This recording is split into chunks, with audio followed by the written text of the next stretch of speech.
Hey guys, welcome to Wrestling Days and welcome to this unseen video. We've got so much to go through, so let's get started in this Raw folder as we kind of work our way through some of the reaction to what many regarded as one of the best Raws they've seen in a long time. Women's Watch said, this is cool, maybe unseen. So Kia Gar said, I knew that dude looked familiar, so this guy just behind Drew, right? He looks to be the same guy who grabbed CM Punk when he came out at Survivor Series and was saying like, Chicago, Chicago. Do you remember that dude? It looks to be the same guy. Now, obviously, I don't know that it is exactly the same guy. He might have an identical twin, but it looks to be the same guy. So I would say very well spotted. So Women's Watch, thank you. And there he is again. Look, this dude's everywhere behind Drew. In this image as well that was used for WrestleOps to let us know that the segment involving CM Punk, Seth Rollins, and Drew McIntyre from last night's Raw had a peak viewership of 2.2 million viewers. That is a lot. That is a really healthy segment number. It's a shame that the rest of the show couldn't be kind of up there with it, but 500,000 people tuned in extra just to watch that CM Punk segment.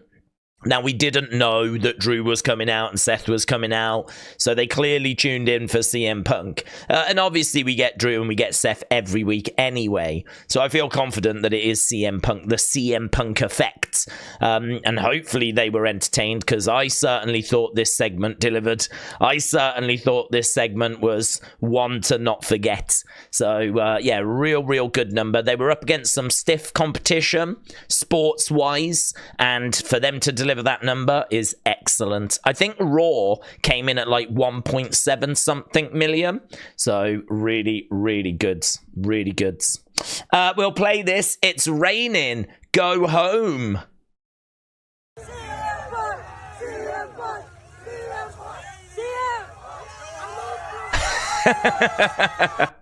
It's raining. Go home. So that's what he shouts apparently out the car. I can hear that it's raining. The go home's a bit muffled. But yeah, the crowd, come rain or shine, cheering for him in Chicago. He puts his window down and he says, it's raining. Go home. So love that. That's CM Punk leaving the All-State Arena. So Coach Code, thank you. PW Content said, exclusive footage 15 hours ago. When Cody was getting attacked last night, Jey and Seth were seen walking to Gorilla casually. I got mixed feelings on this, to be honest. I think that Jey could have done a little bit more selling in this moment. I also think it doesn't massively matter because we're not really focused on them in this moment. We're focused on Rock and Cody and what's happening backstage, and it looks like Seth needs to get some medical attention as well. So you could probably make the argument that Seth needs to go and get checked out and that Jey is going to make sure he gets there, which is why they couldn't come to Cody's aid, right? But you know, people love to read into absolutely everything in this day and age, so I've no doubt people are looking at this going, oh my god, Jey's going to turn on Cody because he didn't run to the back to save it. I don't think any of that is going on. I really don't think any of that is going on. Certainly not because of this clip. So here I'll play it. So here you can see, look, they're walking. There they are, look. So you can see there's Jey and there is Seth. And they head to the back. They've got a little bit of a pace. But I do like how Seth is sort of like grabbing his head. Can you see there? He's not just walking. I don't know that I can say they're just walking casually. I can't really say that of Seth. Seth's heading to the back. Look, Jey's got his arm around him. And, you know, I could believe that he's taking him straight to get medical attention if he feels like he really needs to get that checked out. But yeah, Jey is probably walking maybe a touch more casual than I would like, but I don't know. Look, each to their own. I don't think there's anything to that whatsoever. But I thought you'd be interested in seeing it and making your own mind up. So there we go. Oh, I like this. So WWE said, look how happy this made Samantha the Bomb. So here she is. Look, this is during the Ricochet match. And 1, 2, 3. And look at her there. Look at that. Look at that. Big smile on her face. Yeah, she's really pleased. She looks back in the ring. Now she gets to do probably her favorite announcement. Here is your winner. She doesn't sound like that, by the way. Ricochet! Yeah. Brilliant. Brilliant. Love how happy this made Samantha the Bomb. Harry said, love this. Wrestling Days. Love this. Right. I don't get this. Right? I'm going to be honest, I don't get it, and I think they could be clearer. And I really don't like it when these kind of news sources are like cryptic, not for, like, you know, there's no reason to be cryptic. This, I think, is quite cryptic. So, Jordan, thank you. Wrestlevotes said, everything is done on purpose. Okay. 2 weeks, not true, but okay. 2 weeks out from WrestleMania, the backdrop of these WrestleMania specific trucks last night would have sufficed. I'll leave it at that. Now, the bit that I get confused about is if he is saying, or if they are saying, that the trucks with Stone Cold and Cena, right? If that was the image they had used here, then I would understand what they're saying. They're basically saying this was done on purpose, okay? But they don't use that picture. They don't use that picture. They're using these pictures. They're using these pictures. The backdrop of these WrestleMania specific trucks last night would have sufficed. I'll leave it at that. What are these pictures about? What is this for? I don't understand. If they wanted to tell us that Cena and Stone Cold are going to get involved in the main event, first of all, they could tell us that just like that, right? Or they could say, you know, I hope you notice this truck below, like everything is done on purpose, right? But they haven't done that. They've come out with all these words. 2 weeks out from WrestleMania, the backdrop of these, what do you mean by these? Like these ones, specifically these ones, specific trucks last night would have sufficed. I don't know what it means. If you know what it means, answers on a flipping postcard. Are they saying that Charlotte could be coming back at WrestleMania? Are they saying something to do with Drew? Are they saying something to do with Jey? Are they saying something to do with Seth? Are they saying something to do with Logan? Why is Logan in this image? Those are the only superstars in these images, by the way. Charlotte, Drew, Logan, Jey, and Seth. So are they talking about these trucks? Or are they talking about the one that we saw last night, right? It would make more sense if that's the one we were talking about, but then why didn't they include that photo at the bottom here rather than including these random ones? Because I gotta tell you, if you click on the comments to this, all you've got is confusion. You've got people going, Charlotte and Drew are going to have a match. What's Logan got to do with the bloodline? Like, don't get it. Don't understand. Feel free to decode this in the comments below. Right? And then I've included this as well because this actually got quite a bit of hate. Right? And I don't hate this. So, Honey Cake Man, good name, says, Raw statistics, anyone? I wanted to see how an episode splits up. So here's a complete rundown of yesterday's show. Pictures 1 and picture 2. Plus I've added a pie chart, picture 3. Not meant as hate or whatever. If you enjoy the show this way, it's fine. Acknowledge. So I thought everything about this was fine, to be honest. But I have seen people laying into this, going, oh, what, you've made a pie chart. Like, you know, you're a loser and all this kind of stuff. It's like, I can't see anything here that he's having a go at. So let's have a look at it, shall we? So here, some interesting numbers. So this pie chart says that 34% of the show is commercials. That's fine, right? That's, they don't really have control over the number of commercials, length of commercials, so that's going to be whatever it's going to be, so that's fine. In-ring promo was 18%, matches 15%. Now, obviously, they can move that around, I think this was a very promo-heavy show, but we're talking about a show that people have absolutely loved and raved about. So, in-ring promos, not normally as high as that, so normally I think that would be a little more balanced. If not, maybe even the matches would be maybe just slightly edging it, but whatever, it was brilliant. But interesting. Entrances. Now, do you know, I was thinking about this. I think this is actually a really important thing, because when a superstar doesn't get an entrance, we always talk about it like, oh, they've had jobber entrances. Look, they're just in the ring. We can't even give them an entrance. So it's something that bothers us if people don't get their entrance. And we know that entrances are really important. I mean, look at Jey Uso's entrance and how much that has worked for him. Look at like when LA Knight's music hits and the crowd goes bananas. Like when The Rock hits and the crowd goes bananas. Like entrances and the crowd pops and the reaction, it's a big part of the show. Now, should it be 13.9% of the show? Almost as big a slice as the actual matches themselves. Well, that's up for debate, isn't it? That's up for debate. But I do like looking at this. Because, as we said, this guy has made it clear he's not looking to hate. If you enjoyed the show, brilliant. And many, many, many people, if not everyone, did. But so I think it makes it very interesting to see the breakdown. 6.7% was brawls, 4.4% was backstage promos, 7.2% was everything else. So there we go. Everything else is listed as celebrations after the victory, crowd or arena shots, the intro, wrestlers walking or warming up backstage. So that's what everything else is classed as. So yeah, I just thought this was really, really interesting. And I thought it would be something that you would be interested in. And it's got everything just broken down by the minute, whatever.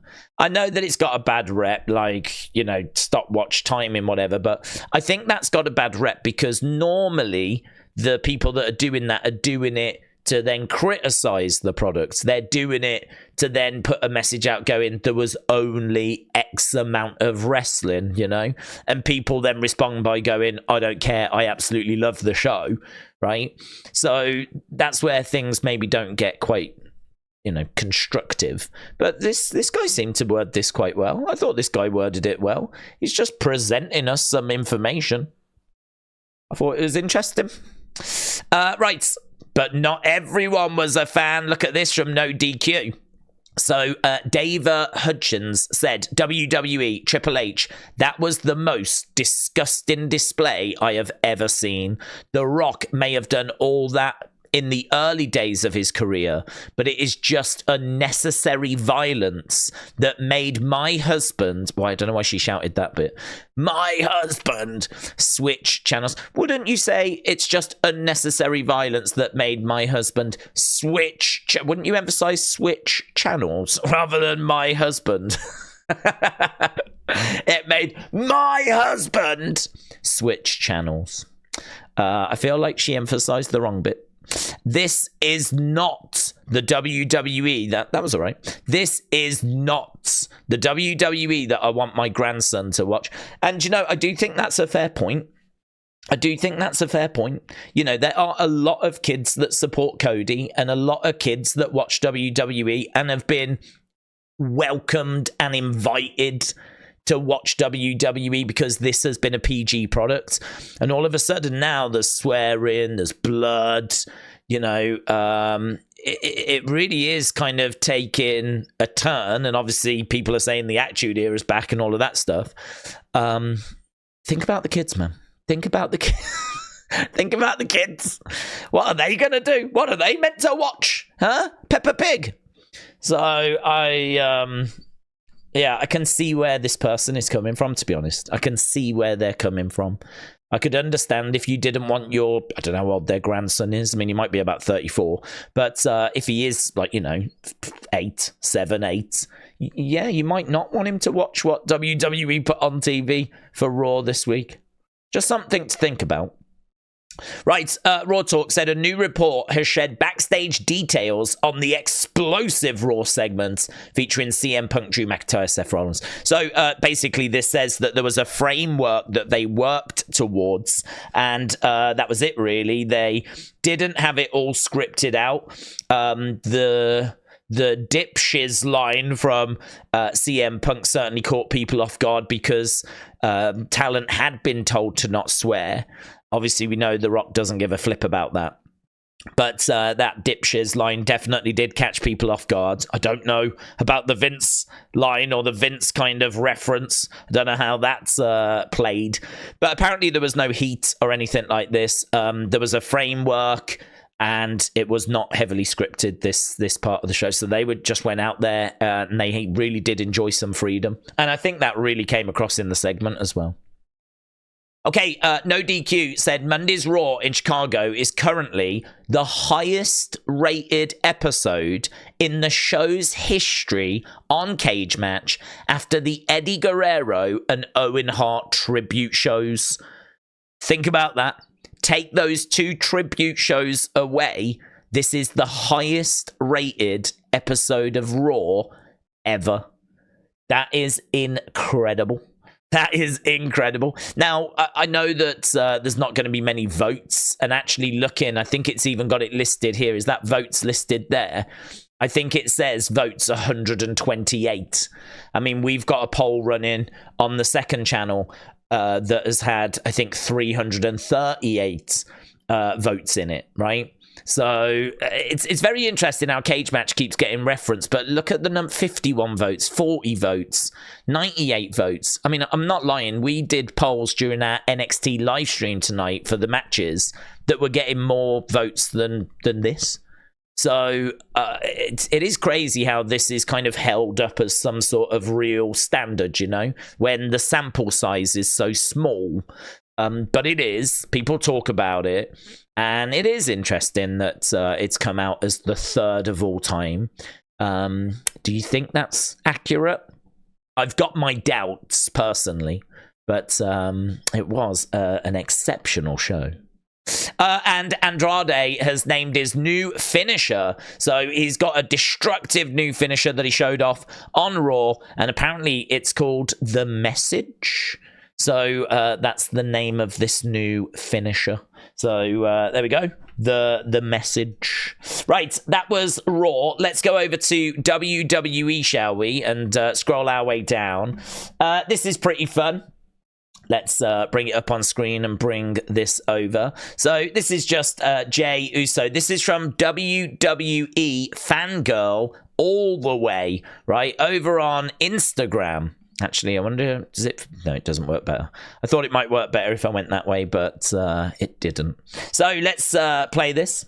Here he is, look, passing the glasses over, giving a little fist bump to the kid in the crowds, which is just really, really fun. I've not seen him giving his glasses out before. This is very Bret Hart, and this honestly could be something that he's been doing on Raw, but I've not seen it. I'm surprised, actually, that we have not made a thing of this yet, which is why I wanted to include it here. Because, I mean, correct me if I'm wrong, but I don't remember him jumping out the ring, going over to a kid like Bret used to, putting the glasses onto them. But he is doing that here at house shows. And it just makes so much sense, doesn't it, when you think about it? Just makes so much sense. And think about what that's going to mean to that kid there. I love that. Fist bump. I got you, bro. I got you. I really love that. So, yeah, I had not thought about that. I had not thought about them doing it that way and actually having it as like an item that gets given out, you know?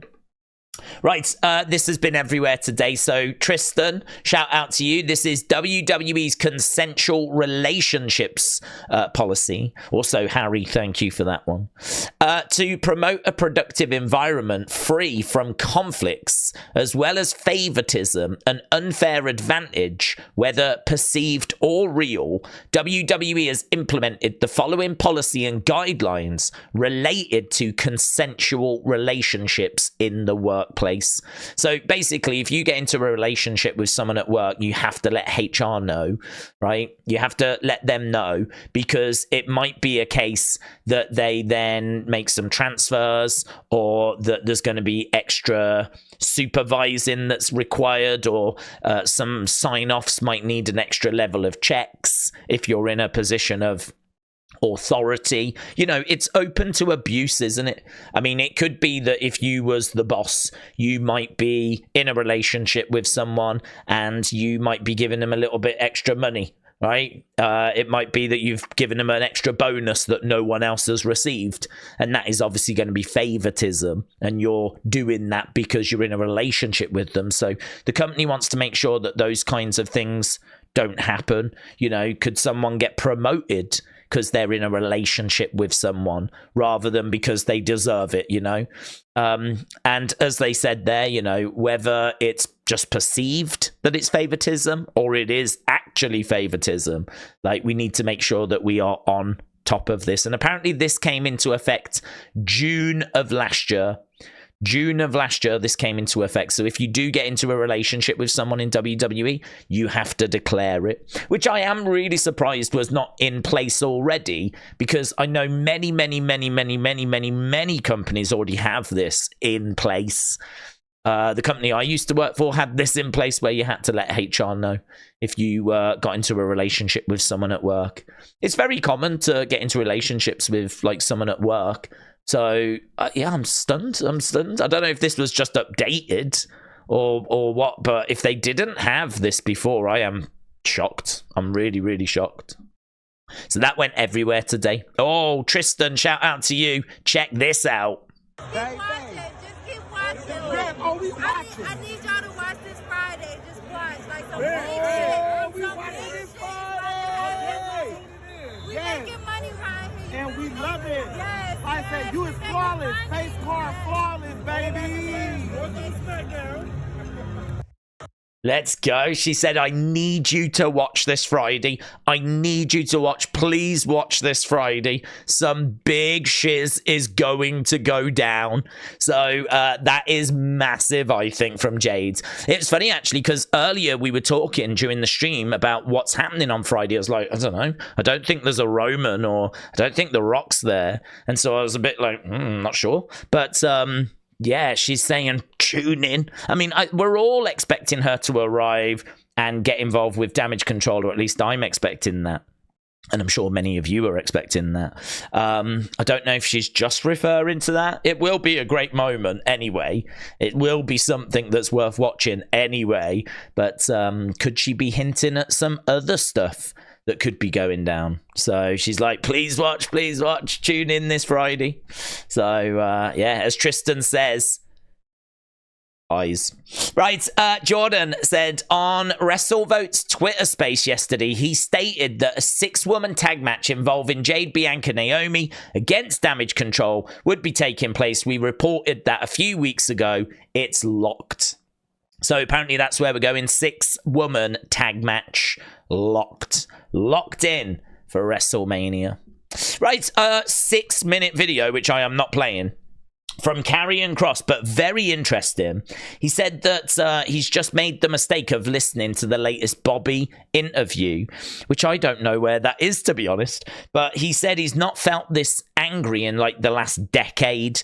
He said there's nothing more infuriating than someone who has credibility mischaracterizing, like, you know, him. And he says, like, Bobby said, I'm trying to prove myself. That's why I'm doing what I'm doing. Apparently, I'm trying to prove myself. Who am I trying to prove myself to, Bobby? Why am I trying to prove myself? How am I trying to prove myself? He goes on to say, this is going to be the second year that you are not going to be on the WrestleMania card. Your way of doing things, Bobby, sucks. He says, your way doesn't work. He said, listen, it's annoying. We could have worked together. This Roman circus, it could have been over like that had we have got onto the same page. But he says, congrats. You're now under my skin. I'm peed, and he said, now this is personal. I think I couldn't quite catch the end. He said, so what are we going to do? I'm not going to say TikTok. I think he says, I'm just going to say see you round or something along those lines. I'm not going to say TikTok. See you around. Actually, should we try and jump to it? Because I think you'll hear what I'm saying. It's not very clear. You and me, we could have been like this. Bobby, we could have been like this. But you're too arrogant. You think you got it all figured out. We could have took over this whole place. The Roman circus would have been over just like that.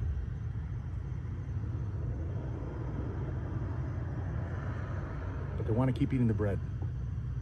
Let them. Now this is going to get personal. I'm not going to say TikTok. Now I'm going to say see you around. I'm not going to say TikTok. Now I'm going to say... No. I'm not going to say TikTok. I'm going to say... I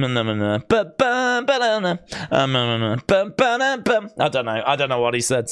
But either way, it's a very good promo. This guy only delivers good promos. I mean, I sat there listening to it. I was like, wow. I had to go back and watch it again because I'd forgot to make notes because I was just so engrossed with what he was saying. He is such a good talker.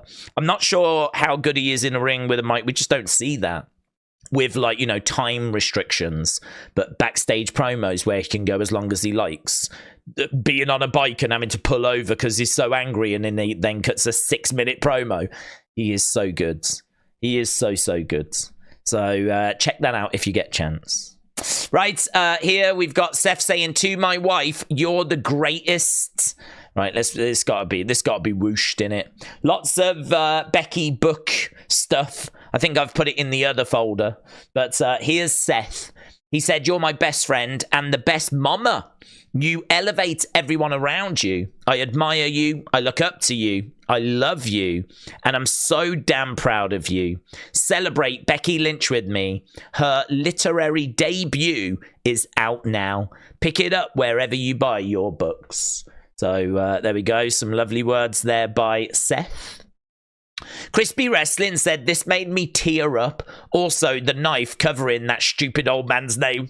So Bayley, just 4 hours ago, said less than 2 weeks away, Wrestlemania. I wonder why she chose a knife, by the way. Don't know that we need to read into that, but it's interesting. Hi, EO. This is Bayley. Look, this was March 12th, 2022. I got your number from Dakota. I hope that's okay. I have an idea that I want to pitch. That I think was going to say Vince, yeah? And it would involve you. Would you be interested? ? Hi, Bayley. Of course, I'm so interested. Awesome. Maybe I can explain better in person, but it would be blah, blah, blah, blah. So it's just a little glimpse going back to, well, 2 years ago now, where she had an idea that she wanted to run past Vince. For some reason, we're using a knife to cover his name over there. And yeah, where it all started. And now we're less than 2 weeks away from them facing off at WrestleMania. So I thought this was a very interesting post. Very interesting. Oh yeah, Nia said, I literally have the best brothers. So here, look, we've got Nia at the top. And this post is from Tim Moxes, who said Nia's brothers in her I'm Not Like Most Girls shirts celebrating in the background.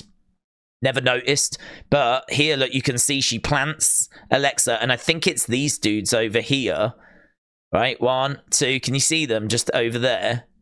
There, look at them jump up. Them two. Nia's brothers. I didn't even know she had at that. Oh, that's so cool, isn't it? It's really cool. So, there we go.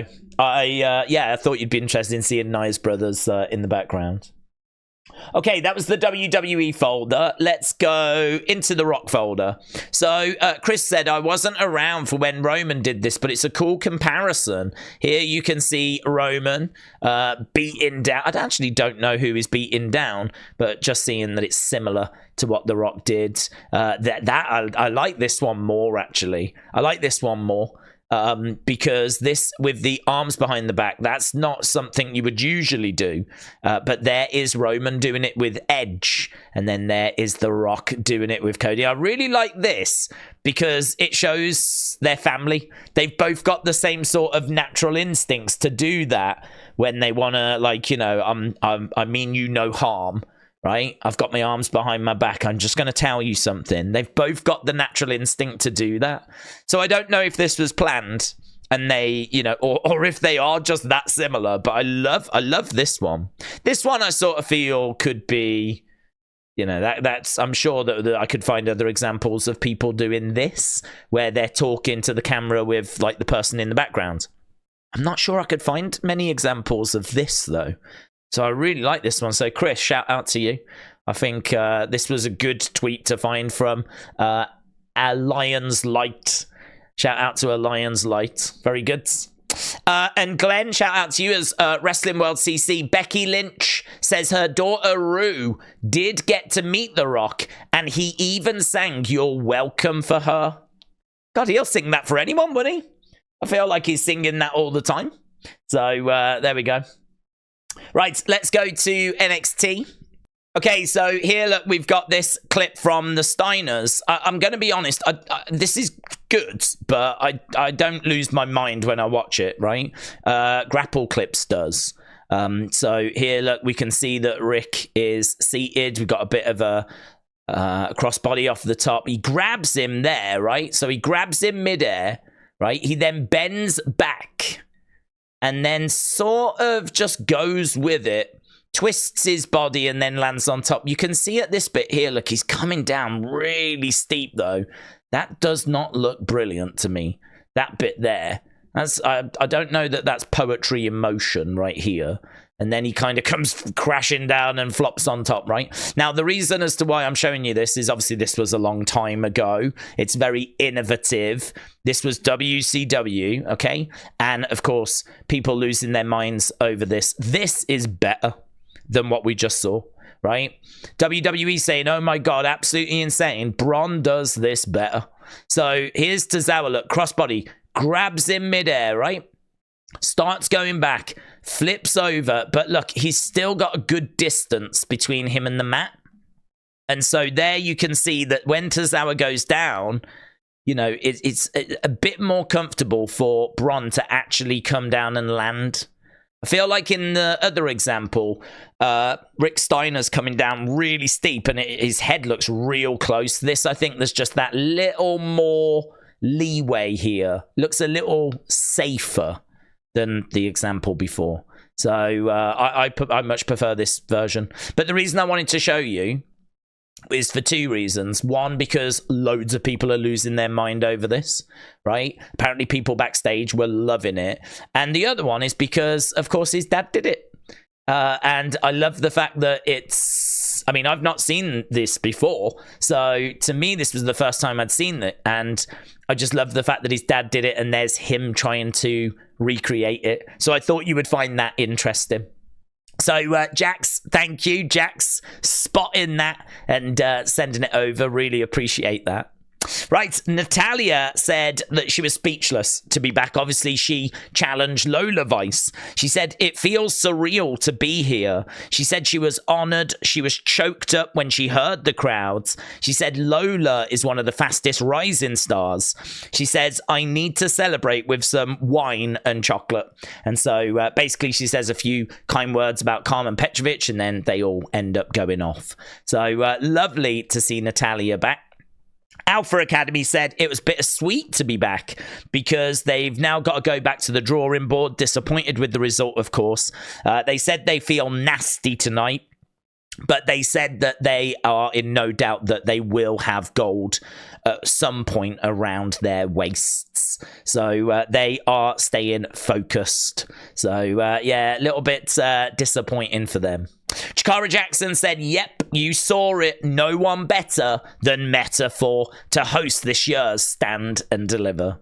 Oro Mensa says the hostesses with the mosties metaphor. I don't think that's worked. I think we were going for the hostesses with the mostesses, and I don't think that's where we've ended up. But Oro Mensa, shout out to you. Dijak said, big meaty men slapping meat. So we've got Oba Femi, Josh Briggs, and it looks here like Josh Briggs is a little bit like he's the champ. He's in the middle, looks kind of close to his shoulder, but he's not the champ. It's Oba that's the champ. So Oba, Josh Briggs, and Dijak. Dijak always delivers at premium live events, so I'm very excited for this match. Ava says, happy to have you, Natalya. Trick said, I played my last snapper football with the Eagles. I took my first bump in Philly. Coming back this time is personal, and that shows there. What a shot. So during that video package, they really made him go up the rocky steps, and he did the whole jump at the top of the rocky steps, and they really was building him up like a Rocky type character, which they are trying to do as well with, I think, Sammy and probably a little bit of Cody, and I think we're just going to have a whole WrestleMania weekend of Rockies, right? Just loads of people trying to overcome the challenge that faces them.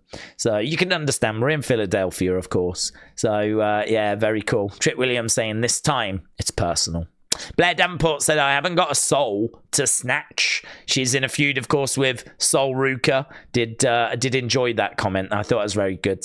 And Oba Femi said what it was like to meet Triple H. He said, I don't know why, but in my head, I was like, he won't care too much about me. But he was surprisingly nice to me. He's a great man, a great boss. He's doing very well with the main roster. It was surreal meeting him because he was the person that I grew up watching, just standing in front of me. It was a very important moment in my life. So real cool comment there from Oba. Okay, let's go to Ridge, shall we? So Brony said it seems like he actually did retire. Ridge Holland has been moved to the alumni section on WWE's official website. Okay. Update. A major update has emerged on the status of Ridge Holland. Okay. And here is Megan. Heart, heart, heart. Prayer, prayer, prayer. Right. WWE has announced that he's stepping away. Obviously, we did a video on it. What I'm going to say is I'm going to bring this up on screen. If you don't want to know about it, go to the timestamps and jump forward, right? The timestamps should be there, hopefully, when you're watching this, and you can jump forward to the next section, right? So if you have done that, then we can jump over and have a little look. Here we've got Wrestle Talk. The cliff notes are Ridge is not going anywhere. It's storyline. It's all part of a larger story that they've been telling for weeks, if not months now with Ridge. They've been building this storyline up for quite a while. It's obviously quite an important storyline to Ridge and Shawn Michaels. And a lot of people have questioned if this storyline is something that has received pushback, whether it's from Ridge or Shawn or anyone else in the back. And I'm honestly surprised to say that there's been zero pushback within NXT. Ridge has actually been a big supporter of this storyline. He was very motivated to do this storyline for a lot of reasons. So there we go, all part of a big storyline apparently. Right, if you did step away, hopefully you are now back with us. A few bits here from Rhea Ripley. Rhea said, talking about how confident she didn't feel when she first got to NXT and how that's changed. So obviously she was on Impulsive. I would say go check out Impulsive if you want to get all of this information. But the bits that I saw that I thought were interesting, she said she had no money. She said that she really tried to go out and get clothes with what money she had to try and fit in. And she said she would get upset because she just didn't feel like she was fitting in. And then she started to embrace kind of who she was. And, now she started to wear these things. And it's unlocked a new side in her. And, now she's just so comfortable being who she is. So a very empowering message of kind of be yourself kind of a thing there. So very interesting. She talks about her relationship with Dominic Mysterio, and she says, you know, that not many relationships, real relationships, could survive like her being in a relationship with Dominic, right? And she said, I'm going to be honest, I don't think I could do it. So she's sort of saying that if Buddy Murphy had a woman that he was hanging around with in AEW on TV, she said she's very jealous, and she doesn't know that she could be able to do it. She said, I get jealous easy. So, and she's like, he's so good with it, and she really puts him over, like Buddy Matthews. She said everyone works extremely hard and in different parts of the business, but Bianca is always one I look at, because not only does she rock out every week on TV and does what she needs to do, she absolutely knocks it out the park. And she even talks about how she does media and she's always got a big smile on her face, and she really puts Bianca over here. So lovely to hear that. Lovely to hear they've got a good relationship in real life. Rhea Ripley's high school nickname was Nutcracker, because that's where she would hit people when she was at school. And as we said, there's her reacting to the thumbnail and the post of her episode. Rhea Ripley said Buddy Matthews isn't threatened by her being on an obviously higher platform. It's interesting because she said in this bit, she was like, I know I'm going to upset a lot of people here. And she was sort of trying to pick her words, but she was saying, like, you know, obviously I'm on a bigger platform, kind of, you know, WWE to AEW, which I don't think anyone, not even hardcore AEW fans, would disagree with that, right? It's the quality that they might disagree with, but I don't think they would disagree that it's a bigger platform, right? So she was trying to be respectful. She wasn't trying to disrespect anyone. She wasn't taking shots or doing anything like that. But she was just saying, like, you know, he's really comfortable with kind of where he is, and he's really just happy for where I am. And it just seems like they've got a real good relationship, you know? And she named her Mount Rushmore as herself, Bianca, Becky, and Charlotte. That is her Mount Rushmore of female WWE stars. So obviously very focused on the current crop of women. Everyone there still active. So I don't know. I don't know if that was by design, kind of saying, you know, the best is what we've got now, you know, or I don't know, maybe she doesn't know about women's history and like women's wrestling history, because I think there's definitely some names that could be on a Mount Rushmore or should be on a Mount Rushmore that she hasn't mentioned. But listen, everyone's got an opinion. If that's her honest opinion that that is the Mount Rushmore of women's wrestling, fair play. Okay, that was Rhea. Let's go into the fun folder. Here we've got a few bits. So Muscleman Malcolm says, Drew McIntyre, I ain't ever had to put another man's name on a t-shirt to sell it, right? And there he is with I broke Big Show's hand t-shirt on. So that was very good. Very good. And then after that, look, Juggernaut Jones said, pointed this out, I'm a Paul Heyman guy. So, yeah. Alex, thank you. Chelsea Green said, let's have a look at the life as a WWE Slammy winner. Day in a life of a Slammy winner. Let's have a look. First, we treat her to the absolute best. A thorough clean, shine, and of course, a spritz of rose water. Oh, very nice. Oh, hello, we got a little bit of music. All of our speeches are perfection for the numerous appearances we will do as a winner. So she's practicing. And of course, no day is complete without physical fitness, Slammy included. As a Slammy winner, look at these outfits. Coordinates with our outfit. So here we are, trying all of our appearance outfits on. Brilliant. Coordinating them with the perfect wave.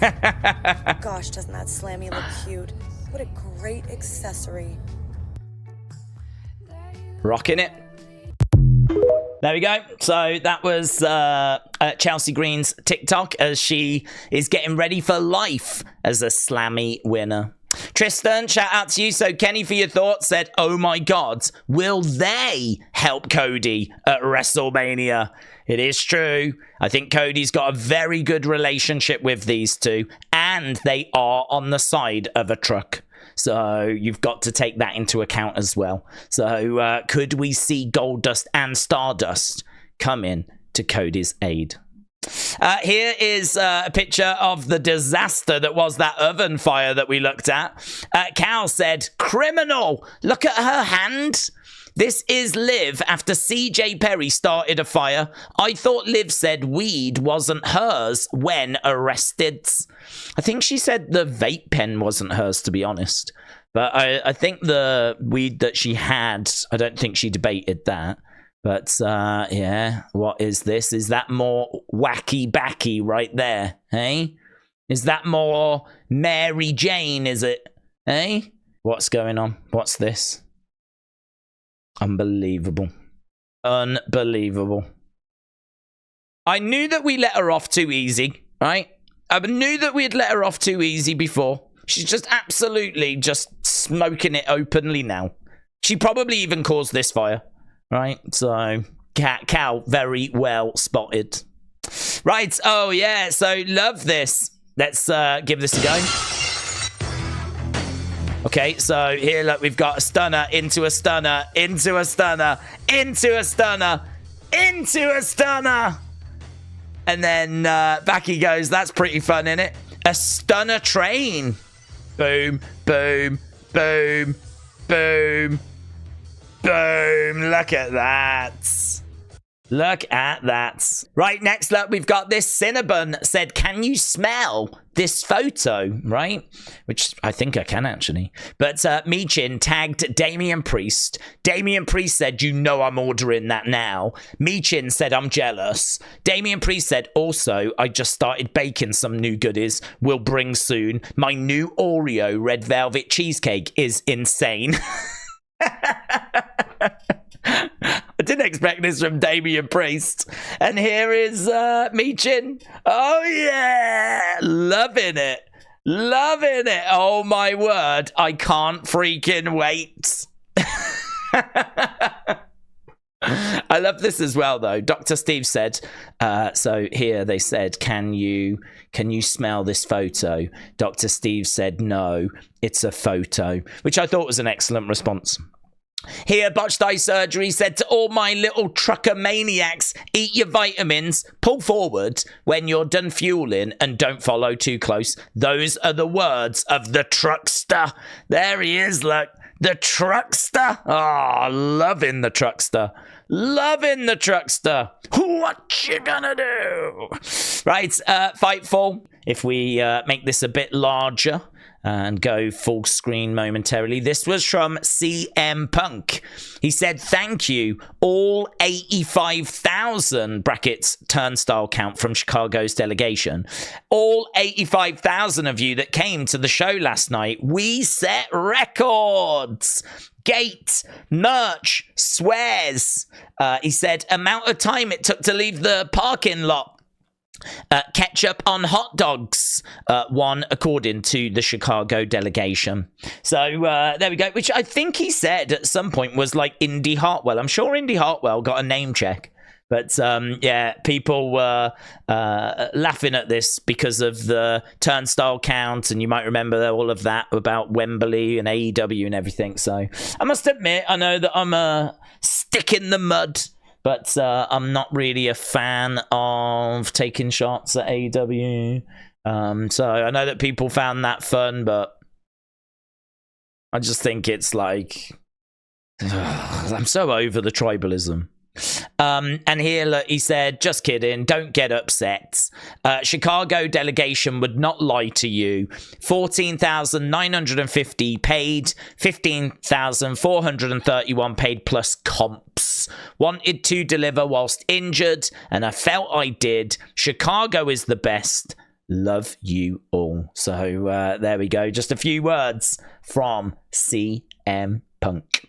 So we've done Rock, we've done Ridge, we've done NXT, we've done WWE, we've done Rhea, we've done Fun, we've done Raw. Let's get into other and let's get out of here. So here we've got Alexa. She says, back at it. I thought I would include this because this is a nice image of Alexa, and you might have forgot what she looked like. She's been away for quite a while. So there she is, and she is back at it. So Harry, thank you. Here, Simeon said this photo, the end of Roman fading away after a Thanos snap.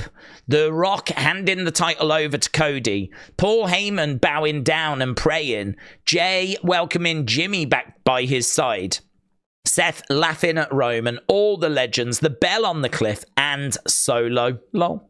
So, Simeon, shout out to you. LNG. I saw a lot of people excited by this image. So if you've not seen it, there you go. Right, Tristan said, people were saying that he might beat Roman. Bro beat a ghost, then couldn't win since. Solo is 0-34. He is 0-34. A lot of them, of course, on house shows. So, I mean, they are what they are. You know, it doesn't really matter about that. But, you know, I don't think we can start worrying about house show results because I suppose it's canon, but it's not really canon. It's the stuff you see on TV that's a lot more important. But, you know, the fact he's not won a match since beating John Cena, that ain't good. So, 0-34. Jackie Redmond said we're besties. It's not a big deal. So, WWE superstar CM Punk, Jey Uso, and Jackie Redmond were all at the ice hockey together. So, there we go. Having a bit of fun. Here, Buddy Matthews said, for the record, yes, I put Rhea Ripley in a triangle choke, slowly increased the pressure, and I asked her to tap. She didn't. I felt like my leg was about to snap due to applying too much pressure and gassed out. Haven't lived it down. Hashtag truth. And the Boulder's like, what? Just made me laugh. Oh, look at this. Meiko Satomura in 1996 at 16 years old was the youngest wrestler to ever compete in WCW. How amazing is that? How amazing is that? I love that stat. That's a brilliant stat. Wrestle Talk just showing off the new CM Punk render. Obviously, this gets used on a lot of graphics, you know, when it's time for like Raw and they want the latest images and whatever. This is the latest render for CM Punk. Ari Emanuel said, I mentioned on the show recently, I love pro wrestling books. Ever since I read Mick Foley's first Have a Nice Day, gotta say, I've blown through Becky Lynch's book, which is out today. It's one of the best I've ever read. Honest, inspiring, self-deprecating, funny. Really. So he's a big fan. Undertaker said he's happy to see someone that's heavily invested in the industry, like Paul Heyman, get inducted into the Hall of Fame. Which is cool. Oh, there's Shinsuke Nakamura bumping into, I believe, Takeshita at an airport. Just randomly, I believe. So it's pretty cool, isn't it? That's pretty cool. Takeshita and Shinsuke. There is Bianca. She said, happy book day. Of course, Becky's book is out now. Not enough words on here to describe how much I loved this book and story. I loved every page. Congrats on such a huge accomplishment. Now everyone gets to read how much of a goat you are. Kenny, for your thoughts as well, a massive shout out to him because he said, look, just a heads up for anyone that might not be able to buy the book right now. Becky's new autobiography is available with your Spotify subscription. So, and apparently she reads it as well. So it is available with your Spotify subscription. 9 hours, 58 minutes it runs for. And then here we go. This is the last thing we've got. So The Undertaker talks about Sting's booking in AEW. He just talks about how he was not put in situations where he would be exposed, where he might struggle to keep up with younger talent. It was probably him because you understand your limitations. I just thought this was really interesting. There's a lot of toxicity and whatever, and here's The Undertaker just talking about watching AEW, talking about how Sting was booked, you know? He said a lot of times people get caught up in the moment. Let's put Sting in the ring with such and such. They would have been tons of singles matches for him, but he took Darby Allin and there was chemistry there, and Sting just played that kind of big brother type role. So there we go. Looks like Undertaker was watching AEW and seeing how Sting was being presented and just shared a few thoughts on that, which I thought was pretty cool. So there we go. Lots of stuff there that we covered. A few interesting bits, important bits as well. And of course, we will be back with another Unseen later. Apologies that this was as late as what it was. I had not been able to do any kind of prep work. So as soon as NXT finished, I literally had a whole day's worth of internet to go through to try and find all this stuff. So that's why it was so delayed. But appreciate the support as always. Have a great day wherever you are. And as I said, I will have another Unseen on the channel for you later. Thanks for watching. Bye for now.